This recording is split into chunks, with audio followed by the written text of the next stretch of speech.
Voilà, c'est très compliqué. Alors, honorable Jean-Louis, avant d'aborder avec vous le sujet qui vous a amené sur ces plateaux, vous avez un point de vue à émettre sur cette situation qui est en train de ronger et paralyser les activités au niveau mondial et voire même ici chez nous en RDC. Oui, oui, il y a toujours à dire, nous voudrions, nous, que la RDC en général et le Haut-Katanga en particulier ne puisse pas vivre ce que le Brésil est en train de vivre aujourd'hui. Nous demandons à notre population de faire confiance dans ses élus, de faire confiance dans ses dirigeants, son gouverneur de province, son gouvernement provincial, parce que nous n'accepterons pas que notre population puisse être décimée par cette pandémie Très bien. en croisant les bras sans rien faire. Donc, nous demandons à notre population d'être à l'écoute de toutes les mesures qui sont Prise par les autorités. édictées par les autorités, lesquelles mesures peuvent nous aider à pouvoir contenir cette maladie et la vaincre. Vous verrez dans tout ce qui est donné comme statistique, la RDC, quoique les gens s'attendaient à ce que nous puissions vivre le pire parce que nous n'avons pas des structures sanitaires adéquates et très appropriées, mais vous verrez que parce que la population est éduquée, parce que la population suit à la lettre toutes ces mesures édictées, nous sommes en train de vivre, pour ne pas dire des bons jours, mais nous sommes en train de vivre de façon très sécurisée. Donc, nous félicitons notre population qui se range toujours derrière son gouverneur, derrière son chef de l'État. Continuons à le faire, nous allons vaincre cette pandémie. Voilà, honorable, il y a une certaine catégorie de personnes ici dans la province qui pensent que c'est une histoire imaginaire, ça n'existe pas. Il y a des gens qui auparavant pouvaient bien respecter les gestes barrières, mais depuis un moment, on sent que bon, les lavages de mains, ce n'est plus régulier. Les gens sont en train de rentrer à des habitudes anciennes, c'est salué, les attroupements. On a vu même un message de l'honorable président Pablo Ngouège qui a rappelé aux gens pour dire que la maladie est là. Est-ce que vous avez un message particulier de conscientisation à tous ces gens-là? Le message, c'est celui-là, la pandémie existe. La maladie est là. Elle nous ronge, chers Katangais, chers Katangaises, chers Haut-Katangais, chers Haut-Katangaises. Faisons attention. La maladie existe. Ne nous ravisons pas lorsque nous allons connaître ce que le Brésil ou ce que l'Italie a connu pour que nous puissions alors demander le secours divin alors que présentement, c'est nous les divins, c'est nous qui pouvons arriver à arrêter cette pandémie. La maladie existe, cher le choix, cher Haut-Katangais, veillons à nous protéger. Veillons à adopter strictement ces mesures barrières qui sont édictées. Nous allons réellement vaincre cette pandémie. Voilà, ça vient de la bouche de l'élu du peuple, lui que vous avez envoyé à l'Assemblée provinciale pour vous représenter, un message digne et fiable. Alors avec vous, nous allons devoir échanger ce matin sur la désignation de Madame Séa Moulela, qui est désignée au poste du premier vice-président de l'Assemblée nationale.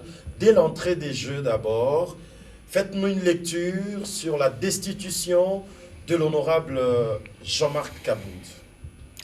Oui, s'il faut brosser quelque chose sur cette destitution, nous savons que tout a commencé avec l'annonce du congrès, le premier congrès par rapport à cette période de la pandémie. Et par rapport à cette période, la RDC traverse une période très critique sur le plan financier. Et par rapport à cela, les voix se sont élevées pour ou contre l'organisation d'un congrès dans le format qui était prévu. Et il y a des voix qui ont estimé qu'ayant été incapables de pouvoir doter notre équipe de riposte de tous les moyens financiers et matériels capables de l'aider à être très efficace parce que nous sommes en déficit. Et il y a des voix qui ont trouvé qu'il était peu recommandable que nous puissions avoir un congrès qui pouvait réunir tous les élus nationaux, c'est-à-dire les députés nationaux et les sénateurs, et qu'il fallait faire les choses autrement. C'est de là que tout est parti. Il y a des voix qui ont estimé que le congrès coûtait trop cher à la République, et il y a d'autres qui ont estimé que c'était une urgence, c'était une question qui était prioritaire. Et de là, l'honorable Jean-Marc Abound, sur la chaîne, ou sur les ondes de Top Congo, a eu à soutenir que l'organisation du congrès coûterait approximativement 7 millions de dollars à la RDC.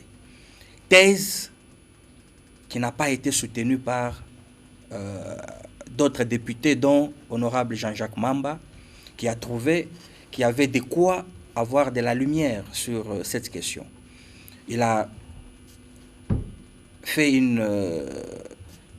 comment je peux dire, un questionnaire. Il a composé un questionnaire qu'il a adressé à l'honorable Jean-Marc Abound afin de pouvoir recevoir de lui plus de lumière, plus de détails sur ces allégations.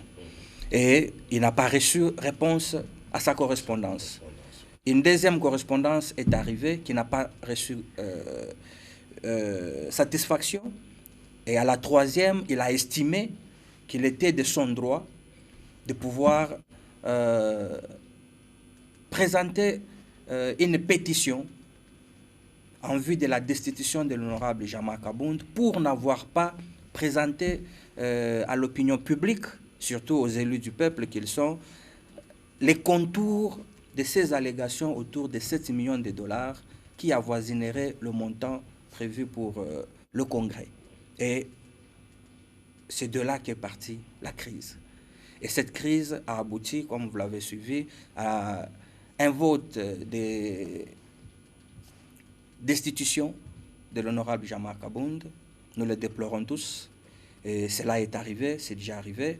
Et à ce jour, nous allons de l'avant. La coalition existe. La coalition ne peut pas être stoppée parce qu'il y a eu, pour ne pas dire, une querelle intestine autour des enfants d'une même famille. La coalition existe, la coalition est bel et bien là, et la coalition va devoir avoir un autre membre, en l'occurrence Maître Honorable Patricien Seya, qui va devoir être présenté par l'OCACH comme étant candidate au poste de premier vice-président de l'Assemblée nationale. Voilà, avant d'y arriver, comment avez-vous jugé l'attitude de l'honorable Jean-Marc Abound? Oui, c'est déjà passé, mais nous faisons des analyses sur le fait de ne pas répondre à la correspondance de l'honorable Jean-Jacques Mamba. Vous, personnellement, comment avez-vous jugé cette attitude? C'est un droit. C'est un droit légitime. Même quand vous êtes, je suis avocat de profession, même quand vous êtes devant la barre, à toutes les questions qui vous sont posées par les juges, vous avez le droit de répondre ou de ne pas répondre. C'est un droit. Quitte au juge d'apprécier. Et dans le cas sous examen, les questions ont été posées à l'honorable Jean-Marc Abound. Il s'est réservé le droit de ne pas répondre. C'est son droit. Donc, c'est ça la démocratie. Et par la suite, une certaine opinion pense que l'honorable Jean-Jacques Mamba, bien qu'il soit de MLC, MLC qui est dans le regroupement Lamouka, il serait instrumentalisé par le FCC. Parce que vous avez parlé de la coalition qui existe et vous êtes en des très bons termes.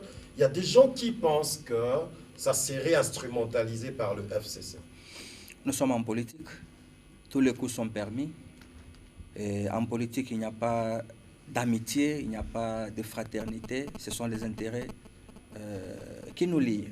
Donc, je ne peux pas soutenir que réellement ces coups viennent de FCC, quand bien même c'est en majorité les députés nationaux FCC qui ont voté pour la destitution de Jean-Marc Abound.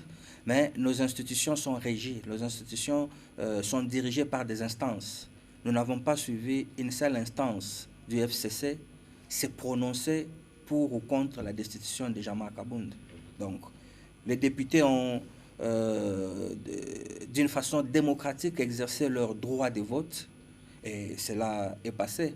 N'oubliez pas qu'au niveau du Sénat, le FCC est toujours majoritaire, mais le candidat premier vice-président FCC n'est pas passé. Et nous n'avons pas suivi le FCC fustiger ses élus pour n'avoir pas élu honorable Bochab, qui était le candidat FCC. C'est plutôt honorable Sami Badibanga, qui est plutôt cash, qui a été élu à ce poste. Il n'y a pas eu mot d'ordre du cash, il n'y a pas eu mot d'ordre du FCC, mais les élus ont été libres de s'exprimer et de pouvoir, d'une façon démocratique, exercer leur droit de vote. Donc, nous comprenons les choses de cette façon-là et nous disons, nous avons encore plus de jours à vivre ensemble. Cela va nous permettre. Nous considérons que ce qui est arrivé nous permet beaucoup plus de consolider nos liens, de savoir où est-ce que nous n'avons pas été vigilants et diligents et où est-ce que nous avons été forts et comment nous pouvons concilier les deux et avancer, parce que cette coalition, je l'ai toujours dit, c'est une coalition voulue par deux personnes. D'abord, le chef de l'État, son Excellence Félix-Antoine Tshisekedi, et le président honoraire Joseph Kabila Kabange. C'est eux deux qui sont les maîtres, qui sont les concepteurs et qui sont les réalisateurs de la coalition. Et nous, qui sommes leurs lieutenants, nous ne devons que les suivre. Et entre les deux, quoi qu'il y a eu, ce qu'il y a eu, nous n'avons pas suivi qui a péril en la demeure pour que nous parlions de la dissolution de la coalition. Ils sont sereins. Ils ont trouvé que le jeu a été démocratiquement joué. Malgré les coups échangés au Parlement, vous êtes restés toujours ensemble. Ce sont des pratiques démocratiques et parlementaires. Dans tous les parlements du monde, les choses sont toujours passées. Je voulais poser une question à l'honorable Jean-Louis. Moi, c'est une question purement juridique. Je viens d'apprendre que vous êtes avocat, alors il m'essaie de vous poser une question quant à ce. Parlons de la procédure qui a conduit à la destitution de l'honorable Jean-Marc Kabound. Lors de recueil des signatures qui constituerait la grande pétition qui a conduit à la destitution de l'honorable, il y a eu des députés qui ont nié leur signature. Puisque voilà, moi je n'ai pas signé. D'autres même s'étaient retrouvés ici à Lubumbashi pendant que leur signature s'était retrouvée à Kinshasa. Et par exemple, c'est l'honorable Yannick Lumbu qui a dit non, moi je n'ai pas signé. Chris Kitambala, et tous. C'est ce qui a fait que l'honorable Jean-Jacques Mamba soit arrêté, soit interpellé. Il y a un principe de droit qui dit Fraus omnia corrompit. La fraude corrompt tout, n'est-ce pas? Ouais. Mais pourquoi est-ce que Mme Janine Mabunda ne s'est-elle pas servie de ce principe pour cette fois-là peut-être attaquer en faux les documents qui est la pétition et afin peut-être de donner la nullité à cette pétition pour maintenir au pouvoir Jean-Marc Kabound? Merci, c'est une très bonne question. Vous savez, au Parlement, on ne fait pas le droit. On conçoit les droits, mais on ne fait pas le droit. Au Parlement, on fait la politique. Et le Parlement laisse les cours des tribunaux dire les droits. C'est ainsi que vous avez vu que l'honorable Jean-Marc Kabound se sent senti lésé dans ses droits. Il s'est réservé le droit de saisir la justice. Okay. Avant de saisir la justice, il a d'abord saisi le bureau pour étayer les erreurs qui ont été constatées dans la démarche visant à sa destitution. Comme je l'ai dit, au Parlement, on fait la politique. Politiquement, on a trouvé que ça ne valait pas la peine de considérer toutes ces remarques et ces... Mais la politique respecte la loi. Et ces revendications, la politique a trouvé qu'il fallait aller de l'avant et qu'il fallait mener jusqu'à terme la procédure. Jean-Marc, nous sommes légalistes, nous sommes des démocrates. Lorsque on se sent lésé dans ce droit, il y a des instances qu'il faut saisir. Pour le cas, il faut saisir le Conseil d'État. C'est lui et lui seul qui peut juger de la régularité de la procédure et qui peut soit confirmer la destitution de Jean-Marc Kabound ou annuler la pétition ou cette procédure de destitution et auquel cas Jean-Marc Abound recouvrerait son poste. Donc, aujourd'hui, parce que l'UDPS a présenté déjà une candidature, il reviendra à Jean-Marc Abound personnellement, soit d'acquiescer et de pouvoir soutenir la personne, la candidate UDPS, même après son élection, tout comme il peut à tout moment, ad nutum, saisir la justice et chercher à être restitué dans ses droits. Ça, c'est le droit. Voilà, ça, c'est le droit. Et du coup, on a vu la réaction de l'UDPS. Ce n'était pas de désigner un autre candidat. On a refusé l'UDPS, comme vous avez dit. L'honorable Jean-Marc Abound s'est senti lésé et ses collaborateurs ou ses camarades ont compris que c'était une humiliation. Et l'UDPS avait pris la décision de ne pas envoyer un candidat à ces postes-là. Du coup, ça tourne, ça change, et c'est une candidate qu'on nous présente. Qu'est-ce qu'il y a eu au juste? Et aussi, si je peux préciser, le président provincial était sur ce plateau de l'UDPS, M. Bruno. Il a dit que l'UDPS n'enverrait pas de candidats à l'Assemblée provinciale. Voilà. Politique de la chaise vide. Non, non, il faut bien comprendre comment les choses se passent à l'UDPS. L'UDPS est un parti qui est très bien structuré et très bien organisé. Il n'a pas été refusé que l'UDPS présente un candidat en remplacement de Jean-Marc Abound, mais il a été refusé qu'un candidat député UDPS se présente en indépendant ou se présente seul comme candidat pour briguer ce poste. Parce que c'est un poste qui revient des droits à la coalition. D'abord, FCC cache. Et dans la coalition, ce poste revient à l'UDPS. Alors, il fallait que l'UDPS lève l'option, soit de présenter un candidat ou de ne pas le faire. C'est ainsi que la correspondance de notre secrétaire général, Augustin Kabouya, n'était pas de nature à refuser d'occuper le poste de premier vice-président de l'Assemblée nationale. C'était plutôt un rappel à l'ordre. En tant que général de l'armée, il devait rappeler à l'ordre ses troupes que quiconque s'hasarderait à pouvoir présenter en solo, en solitaire, sa candidature devait être considéré comme un hors-la-loi, et auquel cas il serait sanctionné par le règlement et les statuts de l'UDPS. C'est ainsi que vous avez vu tous les candidats qui avaient bien sûr des ambitions, qui avaient des souhaits de se voir briguer à ce poste, ils se sont prononcés candidats à l'interne et non pas auprès du bureau de l'Assemblée nationale. Et nous avons totalisé 16 candidatures, dont 2 candidatures féminines et 15 candidatures masculines. Et sur il fallait que l'autorité morale, le chef de l'État, puisse, pour conserver la cohésion au sein de l'équipe UDPS au niveau de l'Assemblée, il fallait qu'il puisse, par ses bons offices, arriver à trouver solution. Et je précise que ce n'est pas le choix du chef de l'État. Honorable Patricien Seya, c'est le choix d'un consensus entre le chef de l'État, tous les députés nationaux de l'UDPS et l'exécutif du parti. C'est la réunion qui a eu lieu avant-hier soir et hier matin, et autour de ça, il y a eu un consensus. C'est ainsi que vous allez voir, lors de la présentation de la candidature de l'UDPS, vous avez vu l'exécutif de l'UDPS entouré du groupe parlementaire UDPS pour dire nous sommes un, nous formons un bloc, et la décision donnée n'est pas une imposition d'un camp qui a gagné contre l'autre, c'est plutôt le consensus trouvé à l'interne. Voilà, un consensus trouvé à l'interne.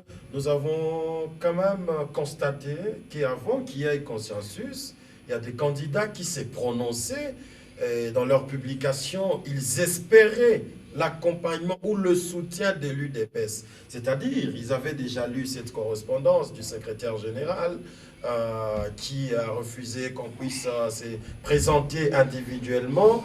Alors, notamment l'honorable Coco Moulongo qui avait déjà émis ses souhaits de briguer ses postes. Et du coup, un consensus, du coup, c'est l'honorable Nsia. Bon, qu'est-ce qu'il y a eu au juste pour que les autres se sentent... C'est rétracté tout d'un coup. Voilà. Non, non, il n'y a personne qui s'est rétracté. Personne. Tous ceux qui ont été candidats à ce poste à l'interne sont partis jusqu'au bout. À l'occurrence, honorable Coco Jacques Moulongo, il était candidat à l'interne. Il s'est présenté au niveau de notre centrale électorale de l'UDPS comme étant candidat à ce poste. Il n'était pas le seul. Le président du groupe parlementaire a fait le même. Honorable Patricien Seya, qui est désigné, a fait le même. Honorable Mangabou, Nadine a fait de même. Ils étaient nombreux. Donc, il faut que l'opinion publique ne soit pas déroutée. Il ne faut pas qu'on considère ou qu'on donne l'image, la mauvaise image qu'on donne à la personne de l'honorable Coco Moulongo, comme si il était parti à l'encontre de ce que le parti avait décidé. Non, ce n'est pas ça. Il faut connaître l'UDPS, il faut connaître les institutions, les structures de l'UDPS pour savoir à quel niveau sa candidature a été déposée. La candidature n'était pas déposée au niveau du bureau de l'Assemblée, c'était plutôt au niveau du bureau de notre centrale électorale interne. Mais il est le seul, peut-être, qui s'est exprimé ou qui s'est prononcé sur le plan médiatique. Il est le seul, peut-être. Mais les autres ont eu aussi à déposer, mais ils ne se sont pas prononcés. Parce que ce n'était pas l'affaire de l'opinion, c'était l'affaire interne du groupe parlementaire, de l'exécutif du parti et de l'autorité morale. Donc, étant le seul qui a tweeté sa candidature, les gens ont mal interprété la chose, considérant qu'il se serait rébellé et qu'il se serait présenté en solo candidat. Je tiens à rectifier cela. Honorable Coco Moulongo, enfant maison, un légaliste qu'il est, il a fait ce qu'il devait faire en toute démocratie à l'interne. Et vous avez vu, il est le premier encore. De même qu'il a tweeté pour présenter sa candidature, de même il a tweeté pour se prononcer en faveur du consensus trouvé et il a soutenu honorable Patricien Seya. C'est ça la démocratie au sein de l'UDPS. Très bien, avant qu'on puisse suivre le portrait de l'honorable Patricien Seya, nous allons prendre quelques questions chez vous, Passion Baraka. Peut-être la question, c'est celle d'adresser à l'honorable Jean-Louis. Le choix, est-ce que c'est un choix judicieux de porter sur Madame Patricien Seya qui a un parcours très éloigé depuis 2001. Elle a été à l'UDPS, elle a été avocate au barreau près de la cour de Lubumbashi, près de la cour d'appel de Lubumbashi. Un parcours en tout cas important. Est-ce qu'elle pourra déjà pallier aux difficultés rencontrées lors de l'exercice de Jean-Marc Abound au poste du premier vice-président de l'Assemblée nationale? Merci. Je salue en passant d'abord mon confrère honorable Patricien Seya, avocate comme moi. C'est une candidature de taille que l'UDPS présente. Au sein de l'UDPS, le cadre sont là, et très nombreux. Figurez-vous que l'UDPS, j'ai toujours dit, c'est que c'est la mère de tous les partis politiques, d'après un père. C'est la première formation politique qui a été créée sous l'impair et c'est la première formation politique qui a été acceptée pendant le impair lorsqu'il fallait parler du multipartisme. Et ce n'est pas un secret pour nos téléspectateurs que beaucoup de cadres qui ont formé aujourd'hui beaucoup de partis politiques qui sont sur la scène politique sont ressortissants de l'UDPS. Je parle d'abord du PPRD, honorable Bochab, honorable Chadari, honorable Bochab, comment je peux dire, et tous ces autres, ce sont Lambert Mende, ce sont les enfants de l'UDPS qui ont grandi à l'UDPS, qui ont étudié la politique à l'UDPS. Et ayant grandi, ils ont trouvé qu'ils pouvaient évoluer dans une autre formation politique qu'ils ont créée, qu'on appelle le PPRD. Donc l'UDPS regorge en son sein. On signale qu'il n'est pas du PPRD. Il est du CCU, mais il est proche de PPRD, il est du FCC. Donc vous allez voir que l'UDPS, c'est la maison mère.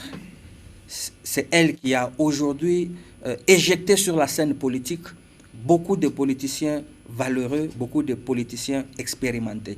Alors, ne pensez pas que ceux-là étant partis, l'UDPS n'a pas continué à produire dans sa moule. Non, non. La moule UDPS continue à produire des politiciens de valeur, des politiciens sérieux, des politiciens engagés. En l'occurrence, honorable Patricia Seya, que je connais personnellement, pour avoir milité ensemble avec elle. L'honorable Kabound, honorable. Vous savez, toutes ces qualités. Nous sommes appelés des individus.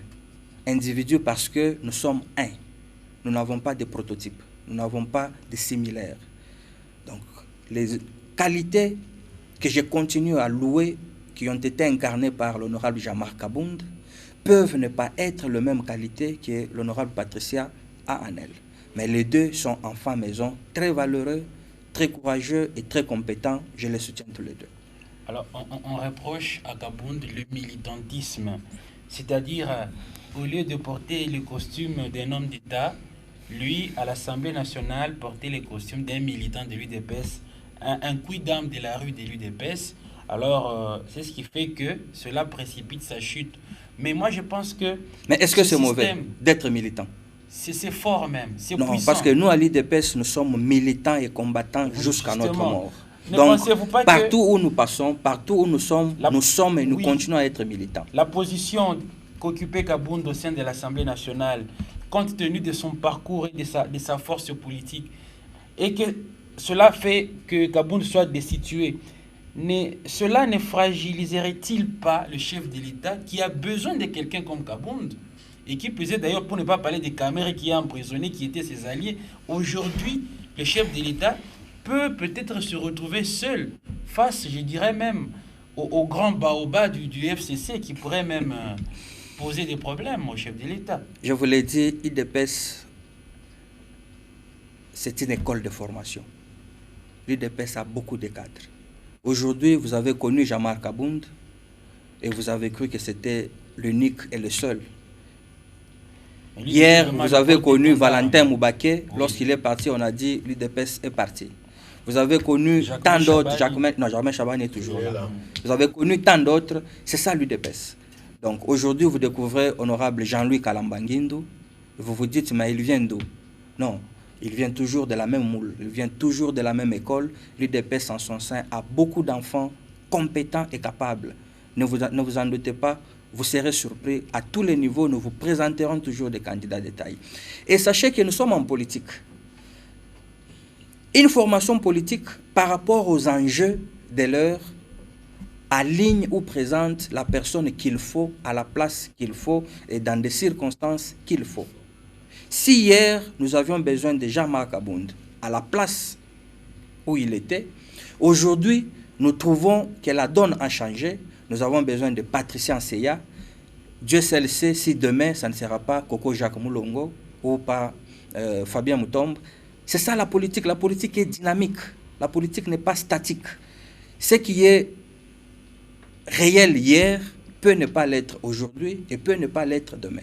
Soyez apaisés. Patricia Seya, cette avocate des professions et des tailles, elle va être à la hauteur et elle va surprendre plus d'un. C'est la première fois qu'au sein du bureau national de l'Assemblée nationale de la République démocratique du Congo, il y a eu 3 femmes contre 4 hommes. C'est pour la première fois.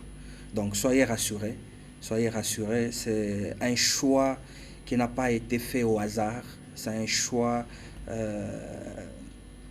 qui a été très judicieux parce que parmi ses pairs, être désigné pour tenir le flambeau de ce grand parti et de le représenter dans cette grande institution, il faut être. L'information en notre possession, c'est que dans d'autres regroupements politiques, avant de désigner quelqu'un à un poste quelconque, on tient aussi compte de la géopolitique. Est-ce qu'au sein de l'UDPS, lors de ces consensus, est-ce qu'on a aussi tenu compte de ça? Elle est de quelle province?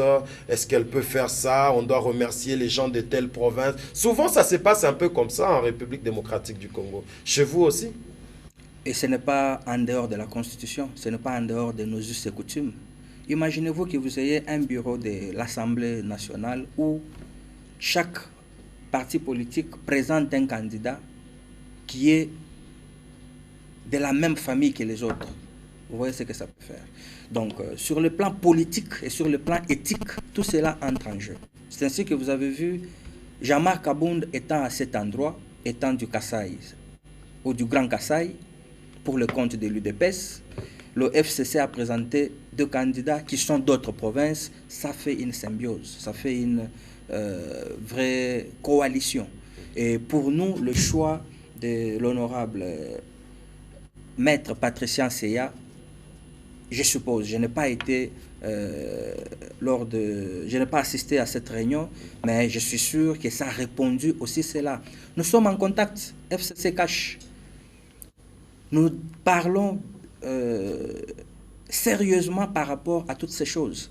Même par rapport aux désignations des membres des gouvernements, tout cela a été évoqué. Donc vous prenez tel ministère, mais vous pouvez présenter un candidat de telle province parce que telle autre province est occupée par telle province. C'est pour ne pas réveiller des susceptibilités et pour ne pas se retrouver avec une seule tribu qui va être... au four et au moulin, ça ne sera pas de la vraie démocratie. Voilà, nous allons poursuivre notre échange, mais on va d'abord rentrer en image pour voir ce qui s'est passé hier lors du dépôt de cette candidature de l'honorable Patricien Seya, accompagné par ses collègues de l'UDPS, les députés, je voulais parler, et aussi du secrétaire général de l'UDPS, Augustin Kabouya. On va suivre comment a été cette démarche et puis on se retrouve juste après. Tel que vous voyez votre humble serviteur devant vous, je ne fais rien sans se référer à ma hiérarchie. Le 2 juin, j'avais sorti une déclaration. Et je n'avais pas signé cette déclaration sous le quitus de mon épouse ou bien de mes enfants. C'était sur instruction de ma hiérarchie. Aujourd'hui encore, cette même hiérarchie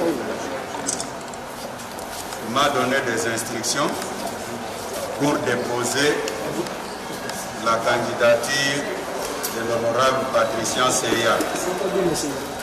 C'est ce qui est plus important pour moi au stade actuel.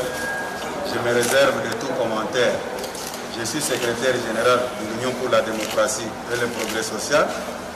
Aujourd'hui, vous me voyez là venir déposer une autre candidature au nom du parti.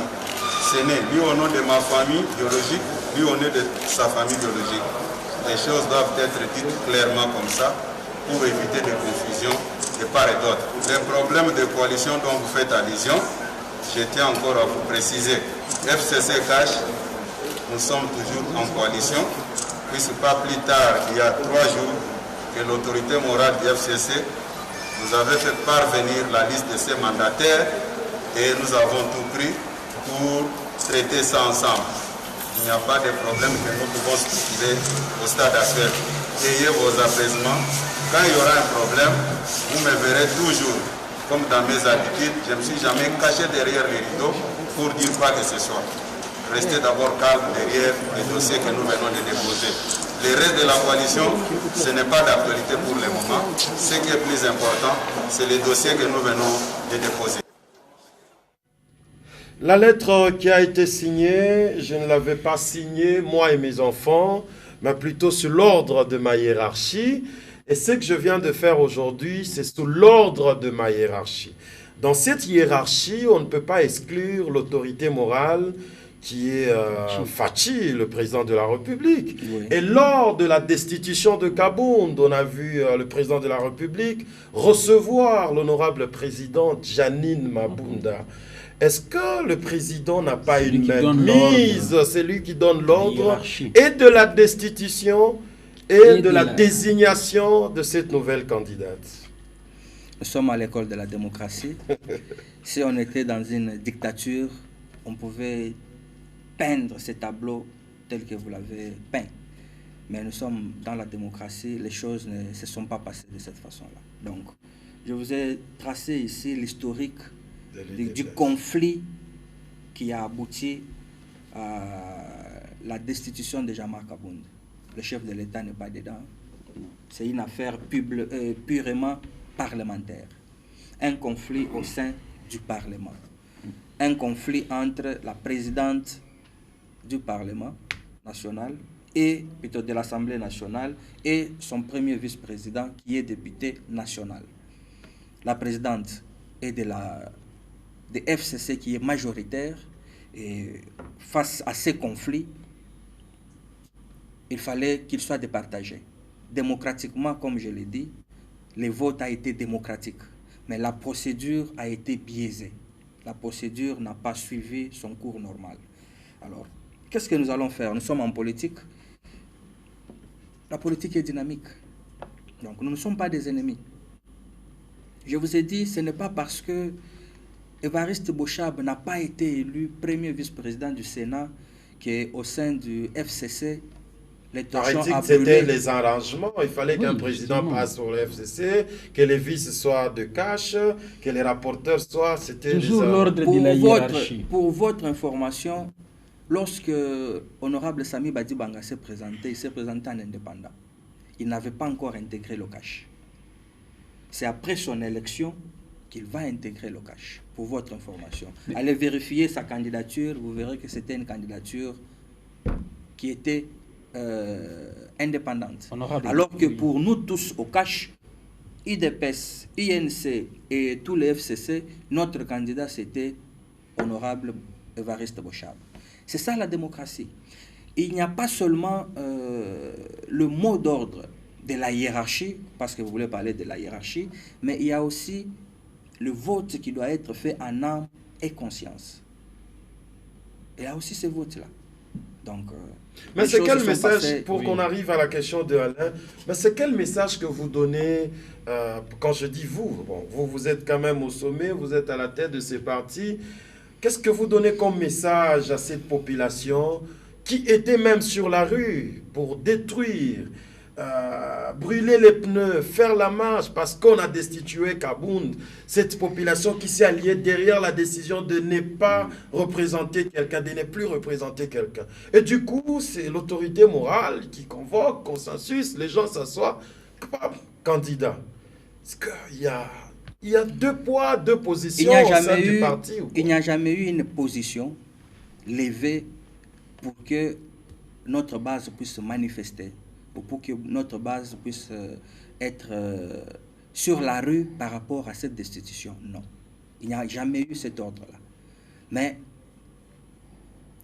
nous sommes des politiciens. Jean-Louis Kalamba, aujourd'hui, s'il est arrêté et qu'il est traduit devant la justice, même sans avoir fait appel à une manifestation, il y a une base qui se réclame ou qui se reconnaît en moi.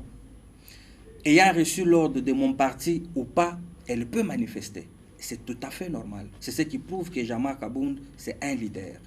C'est un leader dans l'opinion publique. Donc, ce que vous avez eu à voir comme manifestation, ce n'était pas coordonné, ce n'était pas diligenté, ce n'était pas appelé. C'était une réaction spontanée des personnes qui se sont senties lésées par rapport à cette destitution.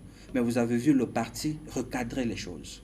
Vous avez vu le parti demander à tous les militants de vaquer librement à leurs occupations et d'attendre le consensus qui viendrait de la haute hiérarchie par rapport à cette question.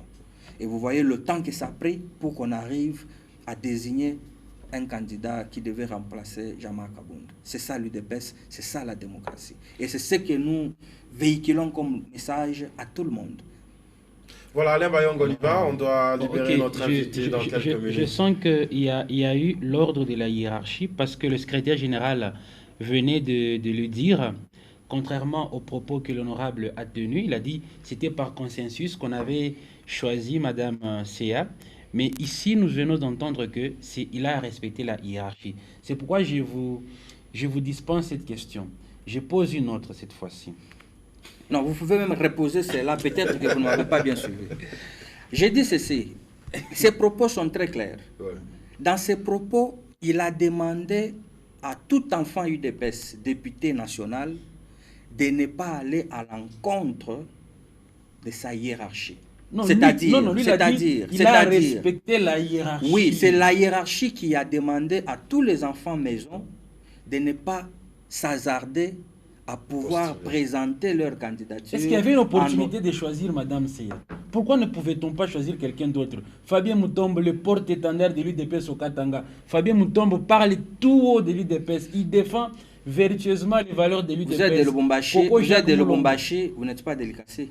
Allez aussi demander à ceux délicacés pourquoi les choix de partisans, ils vous diront c'est la candidate idéale. Parce que ici chez nous, c'est elle ou rien. Non, ça c'est une cuisine interne. Nous avons beaucoup d'enfants à maison compétents. Vous vous dites démocratique, alors dites-nous pourquoi. Vous êtes un parti démocratique après tout. Supposons qu'on ait choisi Coco Moulongo. En quoi ça devait être la démocratie? Parce que c'est Coco. Supposons qu'on ait choisi Fabien Mutombo. En quoi ça devait être seulement la démocratie et non pas démocratie lorsqu'on a choisi Patrice Ansel? Posez bien votre question. À moins que vous ayez d'autres informations derrière que nous n'avons pas. Non, je n'ai pas d'autres informations. Alors, il vous dit bien, je me suis présenté vers vous pour vous donner le premier communiqué qui interdisait à chaque enfant maison de pouvoir se rebeller, de pouvoir se présenter seul comme un orphelin devant l'Assemblée nationale et présenter sa candidature, d'attendre la décision de la hiérarchie. Aujourd'hui, la hiérarchie a décidé. La hiérarchie, c'est qui? Ce n'est pas Félix Antoine Tshisekedi, ce n'est pas Jean-Marc Abound, ce n'est pas Augustin Kabouya. Ce sont les institutions du parti qui se sont réunies et par consensus, ils ont désigné une candidate. C'est une démocratie. Il revient à charge pour dire, je vous avais dit que ce que j'avais fait suivait les instructions reçues de la hiérarchie. Vous savez dans quel contexte il évoque cela? C'est parce que ce premier communiqué a été dénaturé par plus d'un qui considérait que c'est sur instruction de Jean-Marc Abound qu'il a agi ainsi.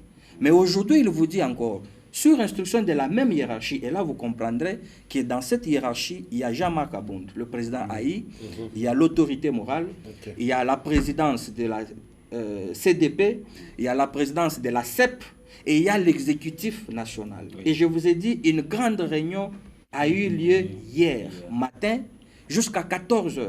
C'est seulement à 15 h qu'il y a eu fumée blanche et que nous avons eu cette candidature. Ok, maintenant une autre question que je voulais poser. Madame Seya est choisie comme candidate de l'UDPS au poste de premier vice-président de l'Assemblée nationale. Kabound ne se tient pas pour battre, il n'a pas lâché prise. Sûrement, vous avez dit, il peut saisir le Conseil d'État.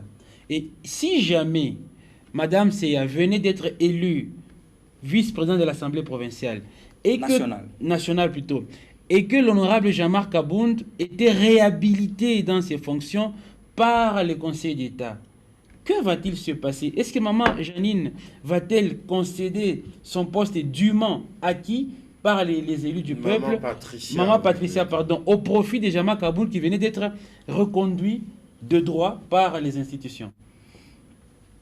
Dans un syllogisme, il faut que la première assertion soit vraie, que la deuxième soit vraie ou que la troisième soit aussi vraie. Aujourd'hui, nous sommes dans une logique. Ce qui se fait aujourd'hui se fait sur le plan politique d'abord. Politiquement, nous avons un membre du bureau qui est déchu. Politiquement, il y a un poste vacant à la première vice-présidence du Parlement. Politiquement, ces postes doivent être occupés. Et politiquement, il y a une famille politique, FCC Cash, qui doit occuper ces postes.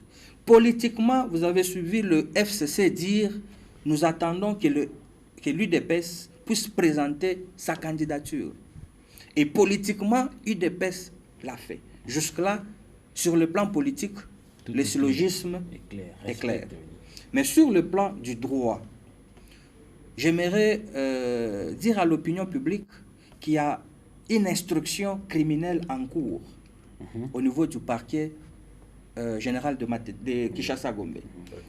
Et là-bas, l'honorable Jean-Jacques Mamba est poursuivi pour faux et usage de faux.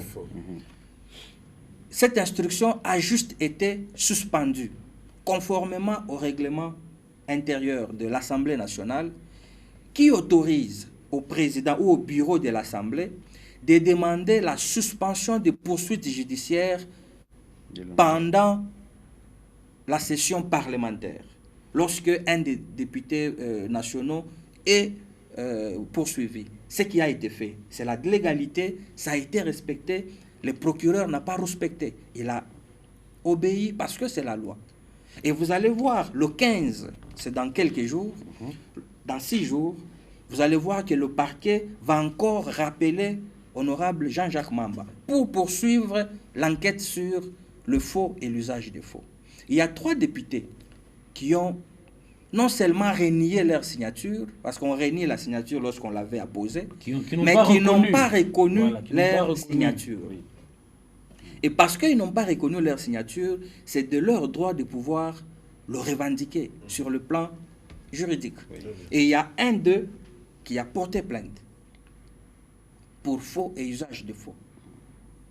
Les instances judiciaires vont palabrer là-dessus et vont nous dire si réellement il y a eu faux et usage de faux. Et si réellement il y a eu usage de faux. Mais si la première assertion est vraie, s'il y a eu faux en écriture, l'usage de faux sera consommé parce que jusqu'à aujourd'hui, les signatures posées par ces députés portent leurs fruits. Les conséquences de ces 3 signatures, c'est que Jean-Marc Abound est déchu. Ce qui veut dire, de bon droit, si les juges ou si les juges instructeurs devant qui l'affaire sera portée peut établir dans le chef de Jean-Jacques Mamba les faux et l'usage des faux, les juges pourront les condamner. Jusque-là, Jean-Marc Abound ne va pas récupérer sa place. Parce que le juge n'est pas saisi par rapport à la destitution de Jean-Marc Abound. Okay. Alors, il reviendra cette fois-là à l'Assemblée nationale, de façon démocratique et de façon responsable, de tirer les conséquences. Oui. Soit le bureau peut se réunir, remettre la question à discussion pour que l'Assemblée puisse constater le faux et l'usage des faux tel qu'il est matérialisé et annuler la procédure. Tout comme le bureau peut ne pas se raviser et auquel cas Jean-Marc Abound peut, s'estimant être lésé, saisir la justice pour être restitué dans ses droits. Tout comme il peut dire, c'est l'enfant maison qui est élu, qui m'a remplacé, je me résigne. Donc il y a 2 démarches, il y a une démarche politique et il y a une démarche juridique. Et les 2 ne peuvent pas se contredire. Et elles sont parallèles parce qu'il y a séparation de pouvoir. Très bien, honorable, avant de vous libérer, vous êtes un élu du peuple, on rappelle. On ne peut pas quand même vous laisser partir comme ça sans toucher un point très important et qui fait parler de lui dans cette ville de Lubumbashi et dans toute la province, c'est l'insécurité. Nous allons réserver une question à l'honorable, vu son temps, on doit les libérer. Honorable, l'insécurité, encore l'insécurité. J'aimerais bien que vous puissiez vous mettre dans la peau d'un élu du peuple, pas comme membre du gouvernement. Ça, je vous supplie. C'est quoi votre lecture par rapport à cette situation? La lecture, c'est que aujourd'hui, notre population vit les pires cauchemars. Elle vit dans une torpeur, dans une sorte de stress dont on ignore les noms. Aujourd'hui, il y a une gang de malfrats qui traumatise notre population chaque jour, chaque nuit. Et cela, je ne pense pas que ce soit seulement pour des besoins économiques, parce qu'ils ont besoin de renflouer leurs poches. En tant qu'élu du peuple, je pense, à mon humble avis, c'est dans le sens de pouvoir saboter, de pouvoir nuire aux institutions de la République. Et en tant qu'élu du peuple, parlant au nom de ma base, de ceux-là qui m'ont élu, je ne peux que m'insurger en faux.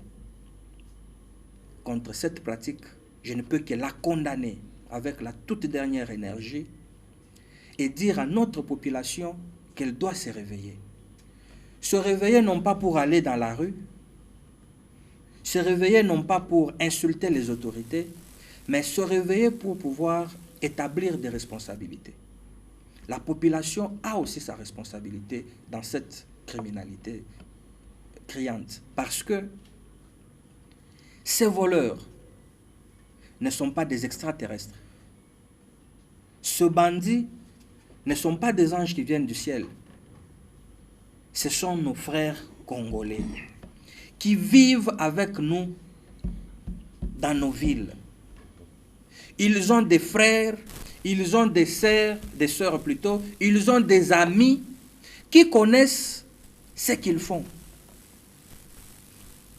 Mais qu'est-ce que nous faisons? Nous ne dénonçons pas ces bandits. Nous ne dénonçons pas. Aujourd'hui, c'est ton frère bandit qui va tuer, violer et voler à la Katouba. Vous, vous habitez le Golfe. Vous ne dénoncez pas. Demain, ça sera bandit, frère de ton voisin, qui viendra aussi te voler. Alors nous devons être solidaires. Nous devons nous tous nous unir comme un seul homme pour dénoncer ce cas de banditisme. Et il y a déjà ceux qui le font et ça porte des fruits. Nous sommes devant des caméras, nous ne pouvons pas tout dire. Je vous informe que le gouvernement provincial, la commission droits de l'homme et sécurité de l'Assemblée provinciale abattent un travail de titan.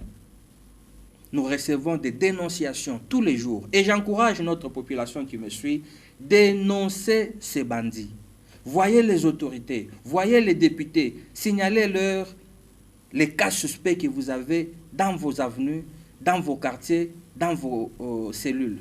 Et les autorités vont pouvoir se charger de ces personnes.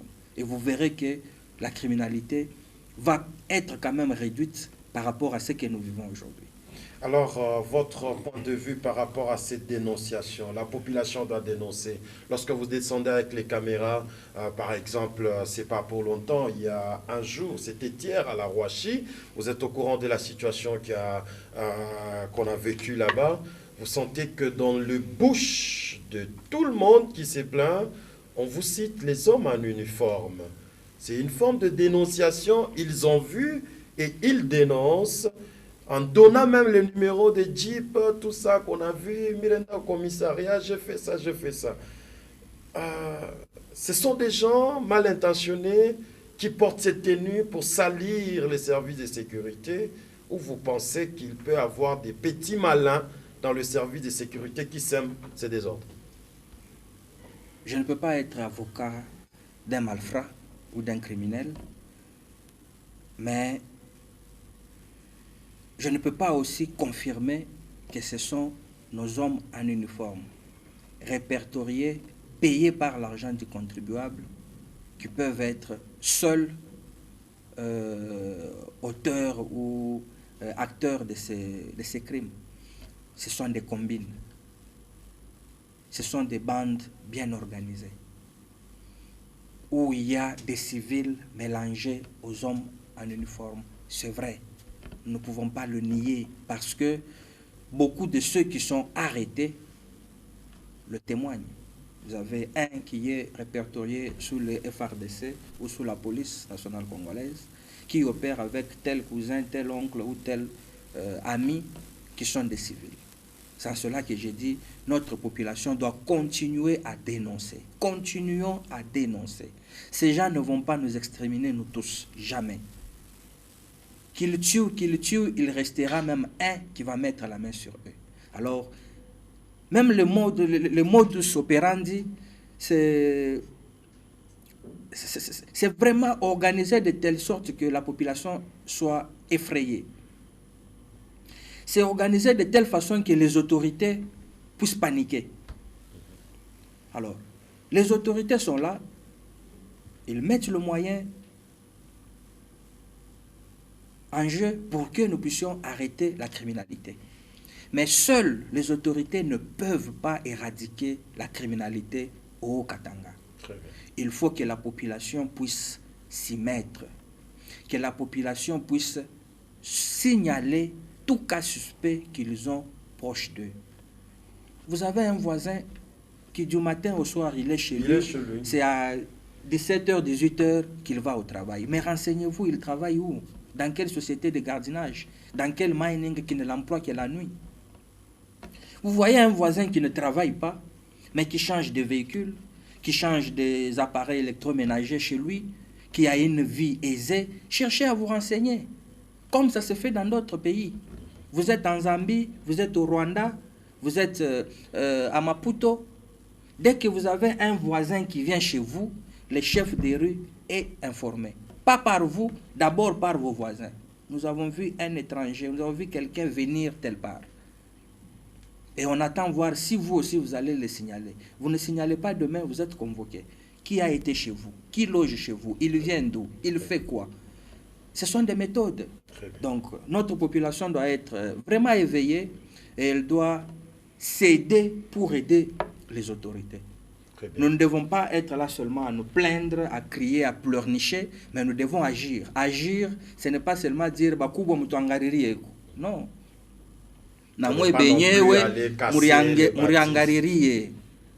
Vous aussi faites quelque chose.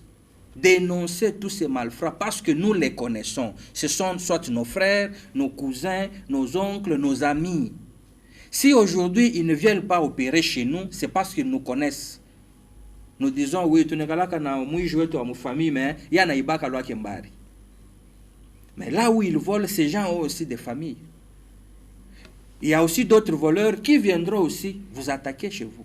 Donc, si nous dénonçons cela, nous verrons que ces gens, ils seront dissuadés et la criminalité va quand même être, comment je peux dire, maîtrisée ou peut être diminuée dans notre ville. Voilà, très rapidement, Patient Baraka, une question à l'honorable. Bon, en fait, peut-être c'est de savoir quelle démarche faites-vous pour protéger cette population. C'est vrai, on a vu cette vague d'attaques, des cambriolages, des tueries à Lubumbashi. On n'a vu presque aucun député faire la descente, peut-être pour aller prendre les informations de quoi vous avez besoin pendant ces temps. Ne trouvez-vous pas qu'il y a un climat de méfiance que vous installez, vous les députés, les élus du peuple? Je ne pense pas. Les députés sont à combien? Nous sommes à 48 à l'hémicycle, au sein de l'Assemblée provinciale du Haut-Katanga. Et vous pensez que 48 députés seulement peuvent à eux seuls s'occuper de recueillir les informations sur tous les cas de criminalité? Non. Vous faites aussi votre travail. Lorsqu'il y a un incident ainsi qui est arrivé et que vous passez, vous prenez les images, vous interviewez les témoins et que ça passe, les députés se saisissent de cela. Ils ne sont pas seulement obligés de se présenter physiquement, de peur d'être aussi lynchés. Nous savons la vendetta ou la justice populaire, comment elle peut agir. Lorsque une autorité se présente illico dans un tas voisin de la commission de ces cambriolages ou de ces actes ignobles, vous savez que vous pouvez être aussi pris en sandwich par la population. Donc, des méthodes diffèrent, mais seulement soyez rassurés que les élus du peuple travaillent. Il y a même une commission, pour la première fois au sein de notre hémicycle, une commission chargée des droits de l'homme et de la sécurité, qui a été une innovation pour cette législature. Coup de chapeau à tous les députés. Coup de chapeau, avec honorable Kombamaka Liliane. Coup de chapeau à l'honorable président, à tous les membres du bureau et à tous les députés qui ont trouvé qu'il était impérieux que cette commission existe au sein de l'Assemblée provinciale. Et cette commission est en contact avec la population de façon permanente. C'est même la commission à ce jour, avec la commission santé face à la Covid, qui sont très sollicités par rapport à ce qui se passe. Donc, que la population soit très tranquille et très calme. Vos élus travaillent. Vos élus sont avec vous. Ils vous accompagnent. Physiquement ou pas physiquement, ils sont avec vous tous les jours. Ils montent des stratégies. Ils réfléchissent sur comment éradiquer ces cas de... Alain Bayonga, on y va avec vous pour finir. 2 questions. Une seule. Une seule.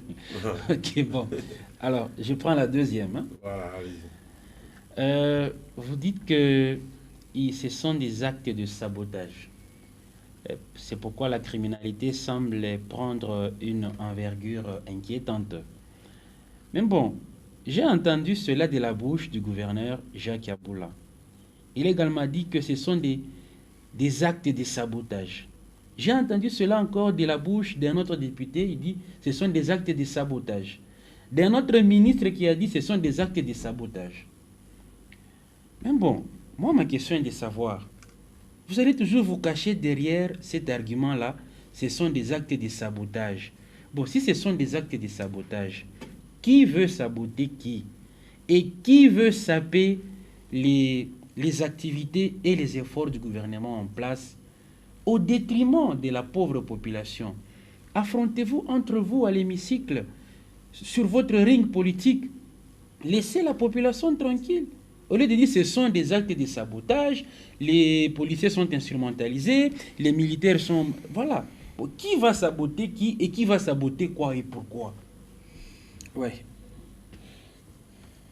Nous ne disons pas que tous les cas d'insécurité que nous vivons sont seulement des cas de sabotage. Je dis, il y en a qui le font pour des raisons économiques. Oui. Et il y en a qui le font évidemment pour saboter l'action gouvernementale qui est menée en province. Pour que l'on dise, sous telle période, nous vivions tranquillement. Aujourd'hui, voilà ce que nous vivons. Ce sont des jeux que nous dénonçons et que nous condamnons. Laissez le gouvernement provincial travailler tranquillement pour vous donner le bien-être. Et c'est ça la mission qui a été donnée à cette équipe gouvernementale par les élus du peuple ou par la population haut-katangaise.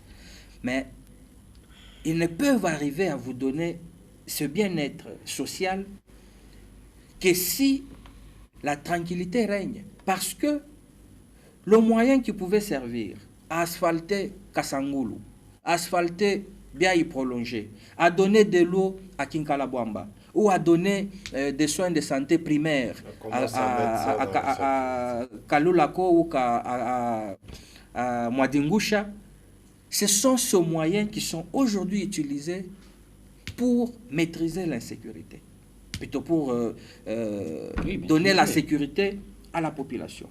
C'est à cela que j'ai dit, on sabote l'action gouvernementale. On trouve que le gouverneur de province, avec son équipe, abattent un travail de titan.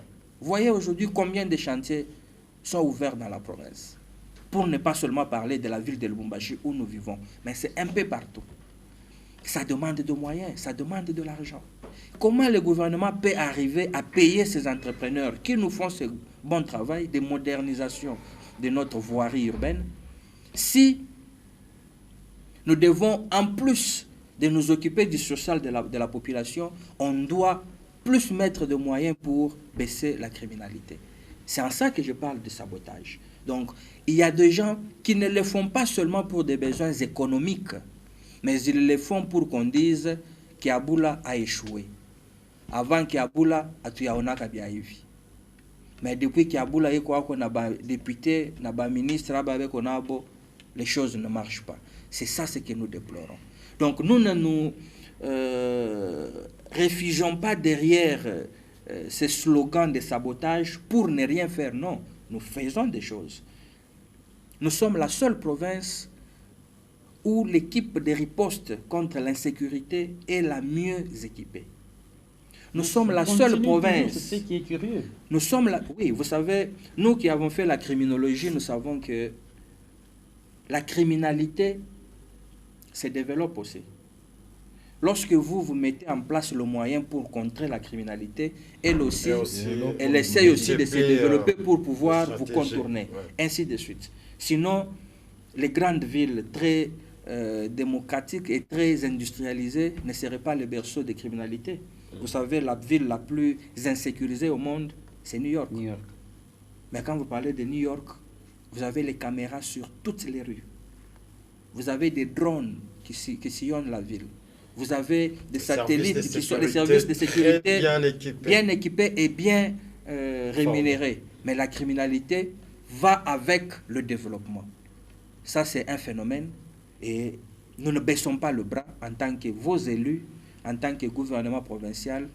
Ayez confiance en nous. Nous vous demandons une seule chose. Dénoncez ces malfrats que vous connaissez. Voyez votre gouverneur, il est toujours ouvert à vous recevoir. Voyez vos députés. Vous êtes sûr? Ils sont toujours ouverts à vous recevoir. Dénoncez ces cas de malfrats et vous verrez que la criminalité va baisser. Voilà, honorable, on va finir avec vous. Les vaillants gouverneurs Jacques Kiaboula. J'aime bien l'appeler comme ça parce que je le vois. Je vois son souci qui est de servir la population. Mais apparemment, les gens avec qui il travaille ne l'aident pas à réussir cette mission. Quelqu'un passait sur ces plateaux, il a dit que le gouverneur devrait ouvrir un œil d'une autorité pour regarder en face les gens qui gèrent la sécurité en province et se dire la vérité. On a vu des véhicules payés ici en province, de jeeps et des jeeps, des motos payées. Équipés. L'argent qu'on donne, à chaque fois qu'on arrête les gens, il y a des primes qu'on donne aux services. Les carburants, c'est tous les jours. Honorable, est-ce que le gouverneur peut être saboté par d'autres hommes politiques ou c'est par ses propres services de sécurité? C'est une allégation qui est très, très forte. Non, c'est une question. Que je réfute. Je réfute parce que moi, je n'aime pas parler du gouvernement, j'aime parler de l'équipe gouvernementale. C'est-à-dire, au sein de l'équipe, chacun a son rôle à jouer. Il y a un numéro 10, il y a un numéro 5. Il y a un numéro 2, il y a un numéro 3. Chacun a son rôle à jouer. Et si au sein de l'équipe, chacun joue convenablement son rôle, comme cela est le cas, vous voyez que le gouvernement mène des actions à caractère visible, à impact visible. Donc, celui qui fustige le fait que le gouverneur n'a pas un œil sur ses services de sécurité, excusez-moi le terme, c'est un ignorant. Ce n'est pas une insulte, c'est un ignorant et je vais me justifier. C'est un ignorant qui ne sait pas que la sécurité ne relève pas de l'autorité du gouverneur de province. La sécurité relève du pouvoir central. L'armée et la police sont régies par le gouvernement central et non pas par le gouverneur. Donc le gouverneur doit recourir au gouvernement central pour pouvoir sécuriser sa population en province. Les gouverneurs ne payent pas les policiers. Ils sont payés par le gouvernement central. Le gouverneur ne recrute pas les policiers ou les militaires pour sa province. C'est recruté et payé par le pouvoir central. Mais voyez la bonne foi du gouverneur ou du gouvernement provincial. En plus de ce que le gouvernement central fait, le gouvernement provincial, à travers son gouverneur, ajoute ou supplée le moyen additionnel pour que les services de sécurité soient plus efficaces sur terrain. On a vu le commissaire général adjoint de la police le dire, il a souligné lors de la descente à Lubumbashi. Il a félicité les gouverneurs parce qu'il a appuyé la police. Alors, quelque chose qui n'était pas de sa mission. Alors dites-moi, en quoi est-ce que le gouverneur n'a pas un œil regardant sur son équipe ou sur l'équipe de sécurité qui ne relève pas de sa compétence? Il y a une collaboration. Il doit collaborer avec les services de sécurité sous sa supervision, mais qui reçoivent les ordres au niveau national. Il est juste un superviseur. Et il fait tout ce qui est à son pouvoir, tout ce qui est à sa capacité pour pouvoir mener à bon son action gouvernementale en province et appuyer nos services de sécurité pour pouvoir être à la hauteur. Et cela est fait. Je suis très content que sur ce plateau, vous me confirmiez que l'inspecteur général de la police a reconnu cela. Ça nous réconforte et ça prouve que notre gouvernement ne baisse pas les bras, ne faiblit pas quant à ce. Et notre Assemblée nationale est toujours derrière lui pour doter le gouvernement de tous les moyens nécessaires afin de mener à bon son action. Voilà, avant, nous sommes arrivés pratiquement à la fin de cet échange avec notre invité. Honorable, message moi Moussoaili. Bantu bakushikie, bale bakuvote bakushikie. Ba mama begunaria. Banaria, viol, vol, matuerie binapita. Bengine banasema tutanza kwenda kulala pa commune, tunacha manyumba wazi, busubuhi tunarudia. Parce que tuku nongopa bushiko. Bakuviole mu mancho ya mtoto yako, baviole mtoto mu mancho yako. Message tout moya ko population yote ya Lubumbashi et puis tulakane na mwe. Asante sana wakaji wote wa Lubumbashi, wakaji wote wa Okatanga. Tunami rassurer accompagnement ya ba député provinciaux yenu bote na ya gouvernement provincial yenye na kwa dirigé na honorable Jacques Yabula Katwe. Na sisi tunakuwa na ile magumu, tunakuwa na ile uchungu ya kuona kama population yetu inateswa sana juu ya hii mambo ya insécurité. Gouvernement provincial yenu na ba député yenu banakuwa kila siku na unga kiri jua kuona namuna gani bamipatie ile salama mu manyumba yenu, mupate kulala na salama, mupate kulamuka na salama. Kwa lakini kunakuwa kando kando yetu benye banakuwa barafiki yetu, banduku zetu, bala tupende kudenonse benye banakuwa bangivi. Aba bangivi abatoke mumbingu hapana. Aba bangivi abatoke chini ya budongo hapana. Ni bantu banakuwa naishi umu Muokatanga. Hata kama anatoka kukipushi anakuwa kuiba Lubumbashi, atapita hata siku moya umu Lubumbashi avant ya ye kopere.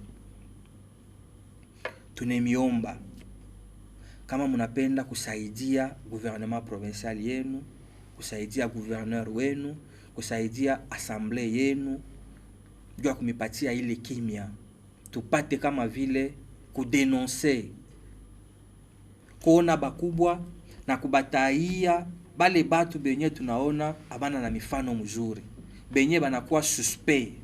Unakuwa na voisin atumikaki kwa lakini eko naishi na franga mingi, eko nauza magari, eko na changer bya munyumba kila mwenje, inafaa unajiuliza ni kazi kana nafanyaka.